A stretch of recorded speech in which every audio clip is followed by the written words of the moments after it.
Have you ever felt overwhelmed, stressed, or burnt out because you said yes when you really wanted to say no? Setting boundaries is a skill many of us struggle with, yet it's crucial for maintaining mental and emotional well-being.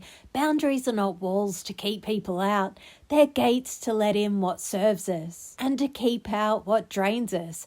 As Dr. Henry Cloud, a renowned psychologist, said, "You can't give what you don't have." Setting healthy boundaries is a way of ensuring that you're taking care of yourself so that you can show up fully for others. Today, we're diving deep into setting boundaries, whether it's your personal relationships, work life, or social interactions. Learning how to set and maintain boundaries is essential to protecting your time, energy, and well-being. The ability to set boundaries is empowering. It's about being responsible for your own happiness and health. Let's explore how setting clear, respectful boundaries can change your life.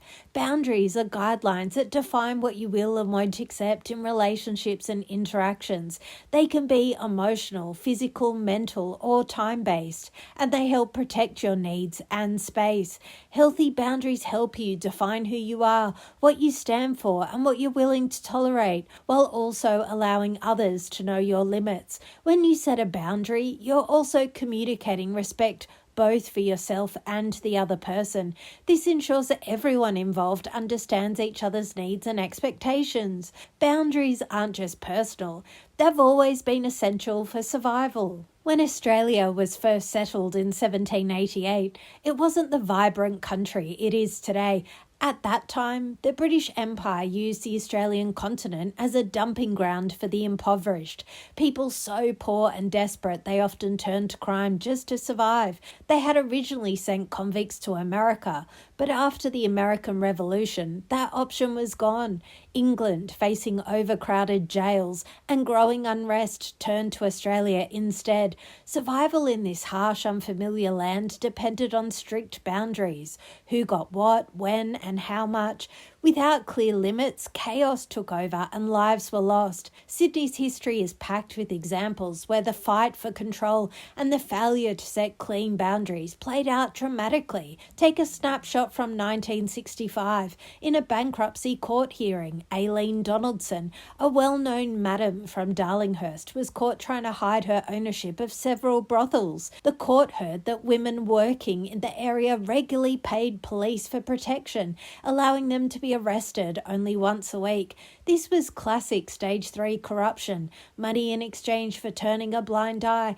But it didn't stop there. Detective Sergeant Harry Giles, head of the Darlinghurst Vice Squad, was accused of going even further by secretly becoming a silent partner in a Palmer Street brothel. When boundaries blur between right and wrong, collapse follows. Setting boundaries isn't selfish, it's ancient wisdom. It's how we protect ourselves and create space to thrive. Let me give you a simple example. Think about a time when you agreed to take on a project at work. Even though you're already stretched thin, it might have started out as an exciting opportunity, but as deadlines piled up, you found yourself exhausted and frustrated. That's because you didn't set a boundary to protect your time and energy. Now imagine if you had communicated your limits from the start. Perhaps you could have shared your current workload and set a realistic expectation for when you could take on additional tasks. That's the power of boundaries. They allow you to preserve your energy while maintaining healthy, productive relationships. Power dynamics in Sydney are often centered around those who could set and maintain boundaries, but history shows that force and pressure alone aren't true power. Frank Thieman's failure to overcome the residents of Victoria Street proved it. Thieman was one of Sydney's more colourful figures, a real-life version of swinging 60s Bond villain, complete with a strange-love accent, thick Coke bottle glasses, with a cast of thugs and shady characters. However, Thieman wasn't aiming to destroy the whole world, just a tiny corner of it. By 1973, he had quietly brought up a string of elegant but crumbling Victorian terraces, perched high on the sandstone ridge above Woolloomooloo. Once home to Sydney's A-listers in the 1830s, his plan was to wipe away the old neighbourhood's charm and replace it with 3 brutal skyscrapers, massive concrete blocks that embodied the worst architectural instincts of the time. His vision evoked the kind of soulless, punishing environment you might expect if you crossed runaway capitalism with the bleakness of a secret police torture chamber. But Thiemann wasn't working alone. For nearly 2 decades, developers have been tearing through Sydney, demolishing beautiful sandstone buildings in a frenzy of speculation and greed. The 1960s property boom treated developers and financiers like rock stars, with fortunes skyrocketing far beyond the economic reality, until inevitably the crash came. In the end, Thiemann's plans fell apart and Victoria Street became a symbol of resistance. If you walk along it today, you'll find it lined with jacaranda trees, bright purple Australian blooms arching overhead, forming a canopy of colour. It's a thriving reminder that real power is in protecting what matters and creating space where beauty and community can thrive. Research shows that individuals with clear, healthy boundaries experience less stress, greater job satisfaction, and stronger relationships. According to a study by the American Psychological Association, boundary setting contributes to mental health by reducing feelings of helplessness and increasing control over one's environment. This is why boundaries are a key element in preventing burnout and maintaining a balanced life. But what happens when we don't set boundaries? Just look what happened in Sydney in 1917. After years of being overworked and underpaid, Sydney's police officers went on strike. Within hours, looting and chaos broke out across the city. It showed the power of setting boundaries, even when the cost was high. Sydney's streets have seen this play out in vivid and violent detail. In the 1970s, the effects of heroin addiction began to shape a new and brutal landscape. As Mark Fields, a detective, observed, before heroin, criminals had a certain respect for law enforcement.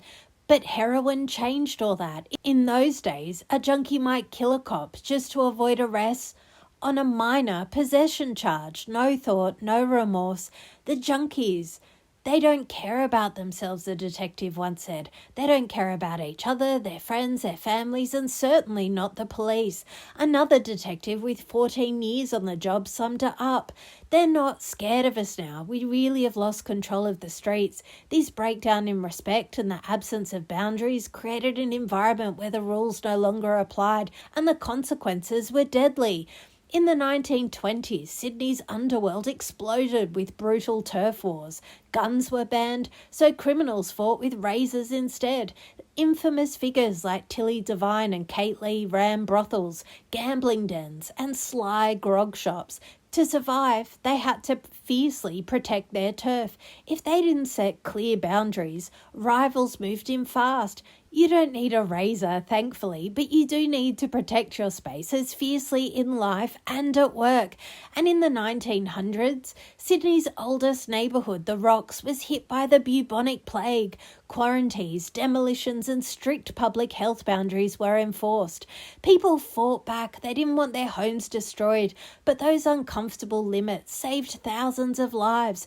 Like those early health officials, you're setting boundaries not because it's easy, but because it protects your future. Start by protecting your most important resources, your time, your energy, and peace of mind. When you're able to create space for yourself, you'll find that you're better equipped to support others. Identify your limits. Take some time to reflect on what drains you. Once you understand where your limits lie, you can begin to define your boundaries. Here are some practical action steps. 1. Identify your limits. Take time to reflect on what drains you. Once you understand where your limits lie, you can begin to define your boundaries. 2. Communicate clearly. Be direct and honest when expressing your needs. For example, you might say, I'm unable to take on this project right now because I'm already committed to others. You don't need to apologize for setting boundaries. It's an act of self-care. 3. Practice saying no. Start small. Say no to small requests that don't align with your priorities. This will help you build confidence in saying no when bigger decisions arise. 4. Reassess regularly. Boundaries may change over time, so it's important to reassess them regularly. What served you last year might not work this year, and that's okay. Keep checking in with yourself to ensure that your boundaries still serve your well-being. Here's some free advice. It can feel comfortable at first, especially when you're used to putting everyone else's needs before your own. Remember, setting boundaries is a way to ensure that you're able to give your best to the world without losing yourself in the process. You have the power to create the space you need to thrive. When you start setting boundaries, you'll notice how much better you feel. Your relationships will become healthier and you'll be able to give more because you're taking care of yourself first. The more you practice, the easier it becomes. Setting boundaries is essential for maintaining your well-being and protecting your time and energy. It's about defining your limits and communicating them clearly and respectfully. By doing so, you create healthier, more balanced relationships, both in your personal life and at work. Now's the time to take charge of your life.